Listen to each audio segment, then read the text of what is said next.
Hi everyone, Steve, the amateur historian, out and about, ready to vlog, outdoors, for the first time in what feels like a lifetime.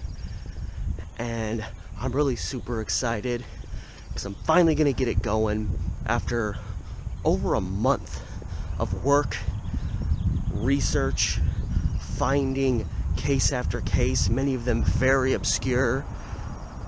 I'm finally out shooting and ready to bring you the first episode in my series that I'm pretty sure I've mentioned on my channel thus far. It's a series titled Historic Murders of Portland.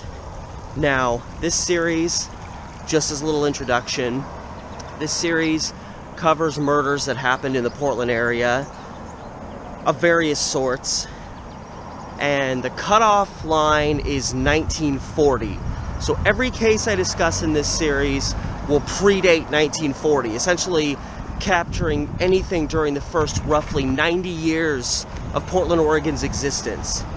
And this is the first episode, which of course I wanted to be a very interesting one, as you always do when you begin a new series. And in the case of this series, as I run across the street, I wanted to cover a very strange, very tragic case. And as far as I know, because as far as resources, newspaper resources, the trail ran cold on this case a very long time ago. So as far as I know, this is an unsolved murder, a cold case essentially, one of the coldest of possible cold cases, because this first murder happened 121 years ago.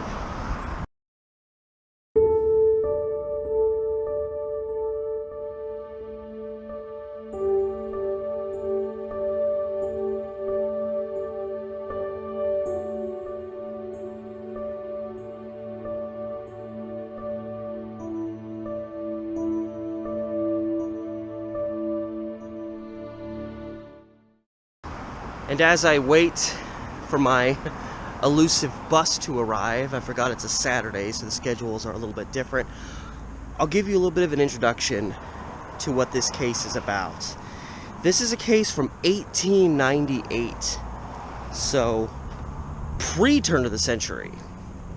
And what's interesting, and it's not the only time this is going to happen in this series, but it's very indicative of kind of the primitive styles of, newspaper reporters back in the day, which is, you probably just heard something or got some information, and however you got it, that was how you took it down. So there's a lot of misinformation, and I don't mean getting details of a story wrong, saying something was a murder when it was a suicide or stuff like that, but just general things. And what I'm getting at in the case of this video is I honestly don't know the actual name of the person who will be the victim in this first episode, because his last name is Sericko.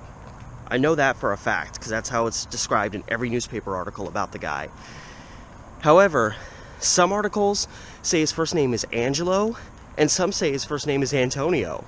Now, a few more articles I found describe him as Angelo. The first one I found that brought the case to my attention said his name was Angelo, and I kind of like the way that rolls off the tongue, Angelo Sericko. So I'm going to believe that his name was Angelo Sericko. However, for your information, his name might have been Antonio. And Angelo Sericko, in 1898, was only 15 years old, and he worked as a boot black. And pretty much all the stories about him, it says he was an Italian boot black. Now, boot black is just a fancy term for a shoe shiner, pretty much. Make their black boots nice and shiny. And they always, this is very big, especially pre-1900s newspaper reporting, at least in Portland. I'm sure it was fairly common all over the country. But they made sure to refer to him as an Italian boot black. No matter what background you came from, they always made sure to list what their ancestral background was. And it is important to remember in the early annals of Portland history, obviously while racism so permeates in this society, prejudicial behavior didn't only exist based on skin color. Now that being said, if you weren't white, Portland's Japanese population, Chinese population, any population from Asia, and then Portland's African American population, they were pretty much all shoved up into the Chinatown, kind of eastern part of the Pearl District, maybe a little bit into what is now the Slabtown area. They were all kind of shoved up in there.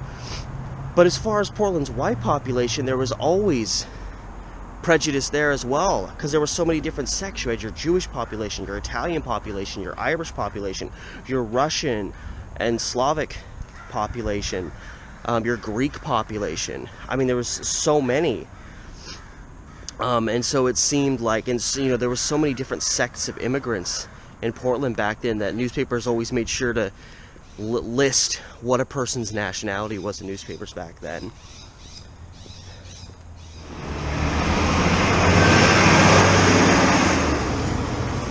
I love that sign.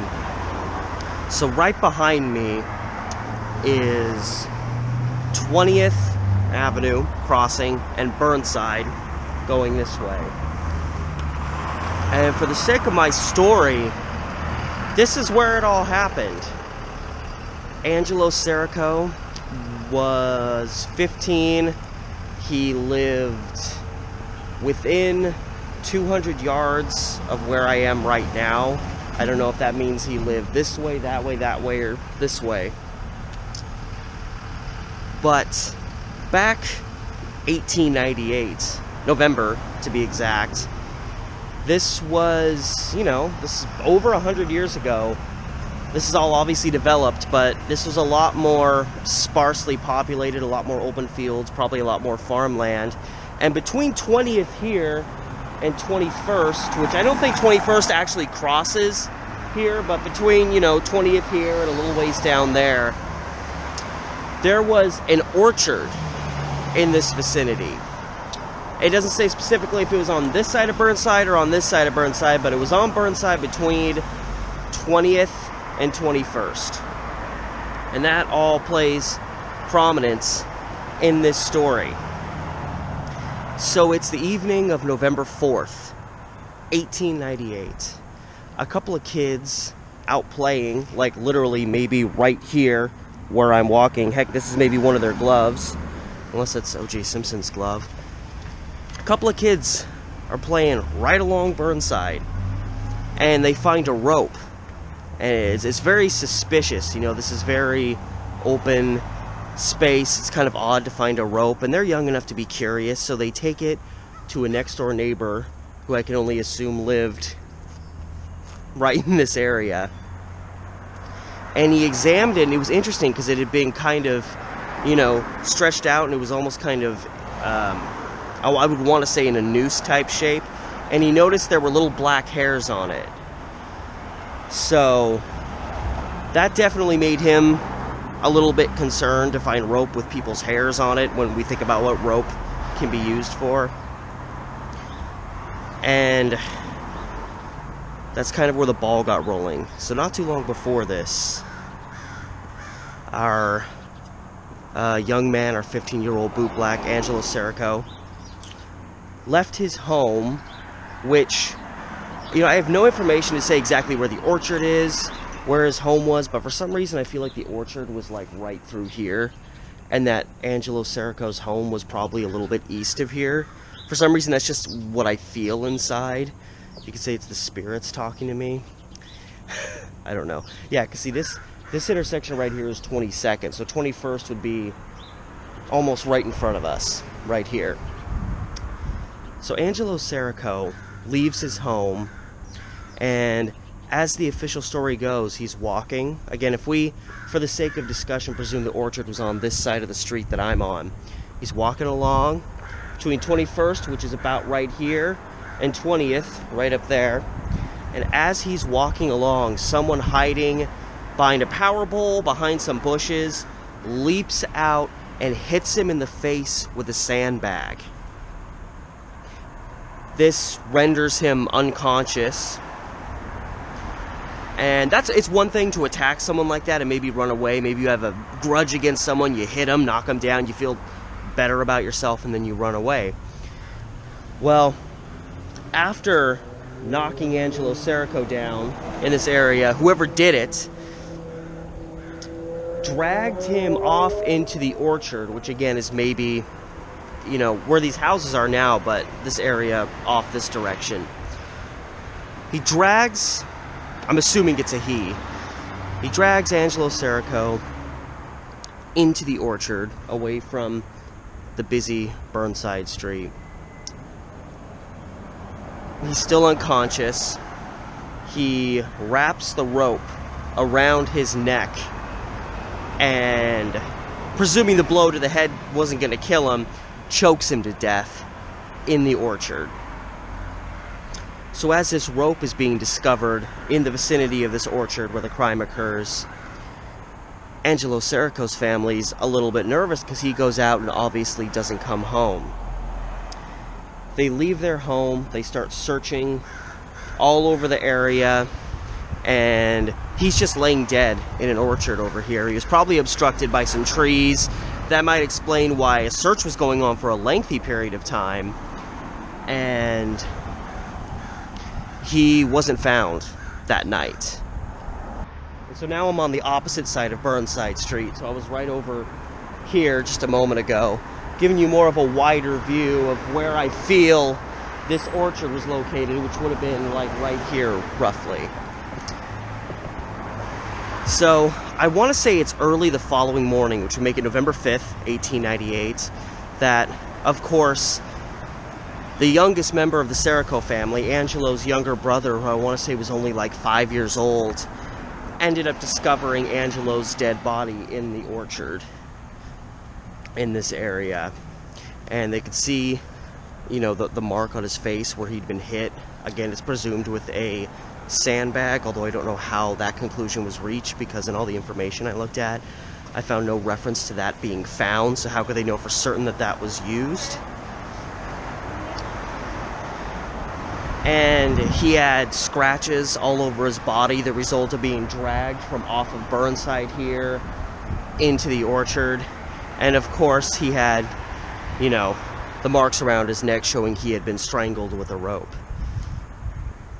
And it seems the authorities really had no solid suspects. And I have to assume that the case was never solved. I found no articles that described it being solved. And there was actually another case that came up about a year later after Angelo Sericko's death, about a young woman who had been killed in a somewhat similar manner just a little bit south of here, and people wondered, well, is that Angelo Sericko's killer? But when I looked into the information of that crime, that seemed to be more of a man wanted a woman to fall in love with him. She wouldn't, so he killed her. Not quite the type of criminal I think would be responsible for Angelo Sericko's death. But there is one interesting suspect, potentially, that did come out of this case. Now, there was never a name given for this guy. He was literally in these old newspapers just described as another Italian. Now, Angelo Sericko had a sister named Mary, and like most teenage brothers, he sought to protect her from any unwanted potential lovers, you know, young men that were interested in dating her. And there was reportedly another young Italian man who, again, it was never given a name in anything that I saw, and he apparently was making the moves on Angelo Sericko's sister Mary that she didn't like, and he obviously took issue with. And he's referenced in these newspaper articles because this guy also reportedly matched a description given of someone seen in the area that night. And you think, okay, this guy's interested in Angelo's sister Mary, and he's there to help keep him away. Maybe he snaps, maybe he wants some revenge, and he takes Angelo out. But it just seems to me, logistically, I could see him showing up and wanting to fight this guy, but this was premeditated murder, right? If the guy just came up and hit him with a sandbag or whatever, and that was the end of it, then maybe that's just somebody who's pissed and looking to, you know, beat somebody up. But this guy showed up with the rope, and it seems he hit him, knocked him down, rendered him unconscious so he couldn't fight back, and then dragged him somewhere hidden and choked him out. This was a crime of real serious passion. So it's very hard for me to believe that a lover's quarrel or a lover's interest or a scorned lover would be responsible for this crime. While granted, it's possible. And this Italian guy, who again matched a description supposedly seen of someone in this vicinity the night that Angelo Sericko was killed. And it makes sense, because the police grabbed this guy and they spoke to him. He's probably the only real suspect that they brought in, but there was no follow-up story. There was just, they're talking to this guy. No arrests followed, so maybe if he even was the guy, they just couldn't quite prove it. And this is very interesting because it could mean, you know, one of two things. And this individual says that he saw Angelo Sericko that night. He admitted that much. And he said that he saw him being taken by police and being put in a car and being taken off in the direction of the jail. So the idea is that he was getting arrested, I guess. Which actually makes me even more suspicious of this guy. One, because there's no real evidence to back this guy's claim. And it sounds like it's just an excuse. Like, oh, I saw him, but I didn't do anything. The police did it. Because the presumption to be reached in that vein is that this guy's trying to put the crime over on the police. Like, oh, last time I saw Angelo Sericko, the police were taking him in a car and heading that way towards the city, and then, oh, he's discovered in an orchard right here, you know, later that night. I mean, put two and two together, the guy's saying, oh, well, police must have did it. And as suspicious as I am of that, as much as that sounds like a cover story, it also makes me think, you know, the Portland police were particularly corrupt back then. I mean, there's not even really a discussion to be had on that matter. You know, there's always been some corruption there, but, you know, the first century of Portland's existence, a lot of corruption. If there was a guy you liked for a crime, you pushed and pushed and pushed till you had him most of the time. So I find it bizarre that this guy would imply that the last time he saw a guy who then turned up dead shortly after was the police were taking him. It seems suspicious to me that he would tell the police that. Like, he goes to the police and says, oh, here's this story, inferring that one of you did it. I feel like if he was making that up, that is extremely dangerous, and it would give the police all the motivation in the world to put the blame on this guy. You know, it would have been real easy to do, especially back in 1898. So I don't really know what to make of all that when all is said and done, because it doesn't seem he did go. He didn't, I don't even think he was charged. All I know is that he was interviewed. And over a year later, when this other murder case turns up, they still describe Angelo Sericko's murder as an unsolved murder case. And I found no information post-1899 to show that cold case has been solved. So it's bizarre. You know, a case over 120 years old. A 15-year-old kid who is just literally right here, brutally murdered. And we don't know by who, and we don't really know why exactly. We only have this one suspicious guy, who presumably is also the guy traffic in Portland, who is also particularly believed to be the same guy that was making the moves on Angelo's sister. It's bizarre. And right as I finished, the bus I needed to catch came through. The light wouldn't turn red to stop them for me. It turned yellow right as they were pulling up to the intersection, so they just made it through. So I missed my bus. So I'm going to lose a little time, and I'm on foot now. But it doesn't matter much for this video, but for the sake of telling you guys, I'm spending all day just shooting stuff for these episodes all over Portland. Anyway, I hope you guys enjoyed this first installment, first episode in my series, Historic Murders of Portland. This is predominantly going to be the structure of them, discussing them, bringing you the story, going to the exact spots where they happened, sometimes literally walking the ground that these individuals walked, and bringing you the history, analyzing them in certain respects, especially unsolved murders like this one, and there's many more of those to come in this series.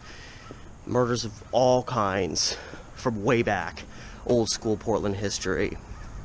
So stick around, a bundle of those are forthcoming for your enjoyment. Until next time, thank you for watching the first episode. Stick around for more. And remember, as always, to like, share, subscribe to my stuff. I have a Patreon page if you want to help me out there. Links in the description, as always. And till next time, guys, thank you so much for watching first episode of Historic Murders of Portland. This has been Steve, the Amateur Historian.